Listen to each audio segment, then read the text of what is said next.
Hey guys, Adam Katz for the Hardcore Camping Gear channel. Today we're looking at the LL Bean Continental Rucksack, and I'm going to be a little bit critical about this. So those of you who already have this pack and love it, this review is not for you. Because my opinions may be different than yours, this is no reflection on you as a person. It does not mean that you are a bad person or a stupid person. It certainly doesn't mean I'm a bad person or a stupid person either.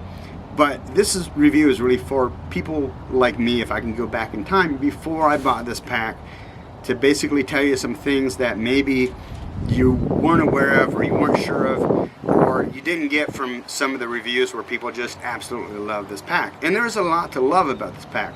And I'm going to be a little bit critical because it's very, very easy to find the positives of this pack and not a lot of people online talking about the negatives. Okay, so the first thing I don't like about this pack, I have no idea who designed this like this, but this does not fit the standard 40-ounce clean canteen or Pathfinder style canteen. It fits in there, and I've got the cup in the bottom here. It does fit in the pocket itself, but you can't get this closed. You gotta it doesn't work. Even if you pull these out, what happens is all the way out, you could just barely get it to snap, and right now I can't even get, I don't know if you can see that, but I can't even get it closed. So what happens is that even when I could, most of this was still open and exposed, which means dirt and rain, all that stuff ends up getting into the pocket. Why they couldn't design this, they had the space to drop this down another inch or so, it would have fit perfectly.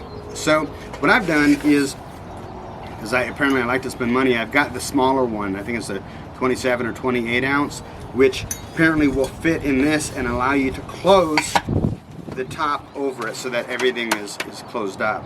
That's really my first gripe. Like, how do you put all this money and design this great pack and not think to make it properly seat a regular 40-ounce stainless steel container? So that, number one. Number two, you'll see I ordered some extra extenders so that I could put a bedroll on the bottom of this thing. This was about $7 or $8 on Amazon, but you needed to do that if you wanted to have any chance of actually putting a sleeping bag or a bedroll or something on the bottom of the pack and hold it snug. So that's like, did they forget when they were designing this thing? I don't understand. The next problem, and this is maybe more my own issue, but if you're like me, it may be an issue for you. This is a 33-liter pack, and to be honest, if you watched my last video or one of the prior videos on kind of having a grab-and-go survival kit, hiker survival kit, so after you get to camp and you want to go scouting around or exploring, you want to have basically a little pack that has something that you can take care of yourself if you should get lost or somebody breaks an ankle and you're stuck for a few days. And so I guess I kind of got enamored with this bag, and once I got it, I thought, all right, this thing is like, if you go out with a group of friends for a 3-hour hike and you show up, this thing's just a little bit overkill for that in terms of size. So my next thought was maybe use it as a get-home bag. So if the car breaks down, you get stranded, zombie attack, who knows, you have all of your gear with you so that you can get home. The problem is this: it just isn't quite big enough. I'm really thinking for my personal needs, probably a 50-liter bag. Again, this is, I think, 33 liters. 50-liter bag would make a lot more sense. Now the other thing I'm not crazy about, and Dave Canterbury brought this up in his video, if you watch that, of this bag, is they kind of cheaped out and they went with these tiny snaps on the outside here. And I mean, I don't know, these may last for years as far as I know, but I think the pack overall would have been a much better pack had they used the bigger, heavier duty plastic, whatever these are called, snaps here. Side release, I can't remember what they're called, but these are small. It may end up being a weak point. Let me go through this with you though. I'll kind of show you what's in it and specifically what's not in it. It's packed fairly full right now. So right here we've got the clean canteen and the cup The pouch here is so snug. It's like, could they have added like 1/4 of an inch of fabric and made this fit better? Yeah, I think they could have. So we've got that. And it's going to look like there's a lot of stuff in here, but there really just isn't enough room for a few things, which we'll get to. So I've got a tourniquet and some first aid stuff right here. That'll stick back in here.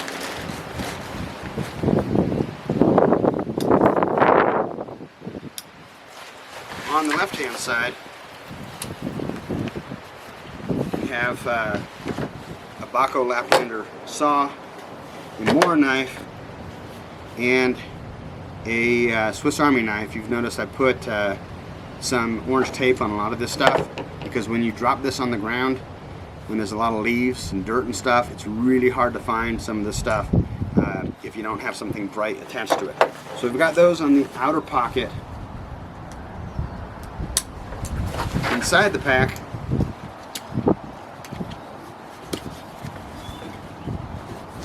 so this unsnaps, and then there's a drawstring right here. There is no cover right here. We've got a boonie hat. We've got a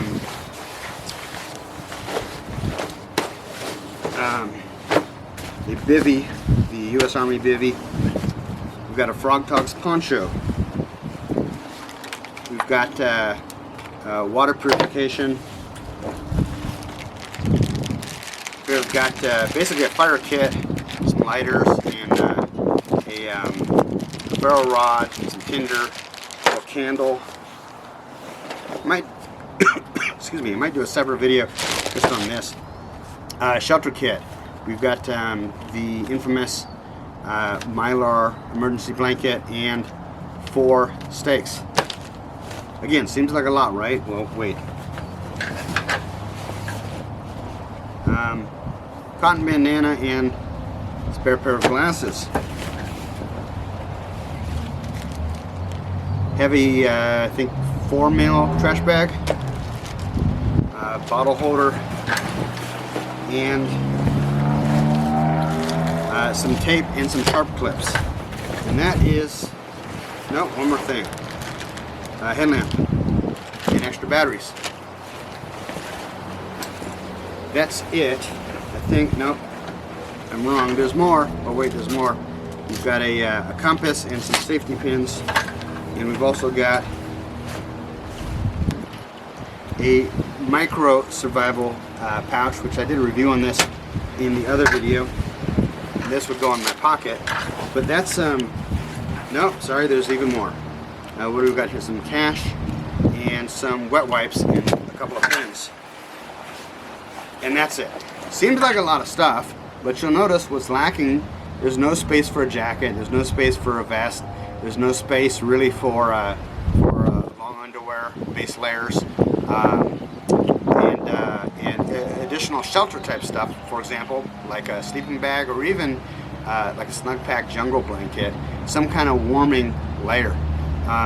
So, you know, the issue is that this bag, it's pretty bulky, you know, for 33 liters. I think 33 liters, this could have been designed to be a slimmer profile bag. Maybe it wouldn't have the outside pockets, but I don't know. I compared this to one of my, wasn't Kelty, one of my other bags. It's a 50-liter bag, and really it wasn't that much bigger. So, you know, on the plus side, it's a really cool looking bag. It's got kind of that bushcrafty look. It's got a little bit of character to it. And they've been making these things for a long time. You can read about them online. They retail for about $100. I got this new with tags off of eBay from somebody. Maybe they got it as a gift or something for $70. But I don't know. I don't feel like I've really got that much stuff. I mean, it looks like a lot of stuff sitting here, but it's not really that much stuff. It kind of covers the 10Cs and maybe a couple other comfort items. But for me, I think I'm probably going to start looking at maybe the 511 Rush 72-hour bag, something that's kind of in the 50 to 55 liter range, I think, but still has maybe a similar profile to this. I just think it's it's a bigger bag than the amount of stuff that you can actually carry, and the way that they kind of cheaped out on the small clips and not, I mean, the big thing is this, is like, how do you make a modern pack and not be able to carry a 40-liter container in it? I don't know. Well, it's getting windy out here. Go ahead and let me know that you think I'm an idiot or whatever because I don't like the bag that you love.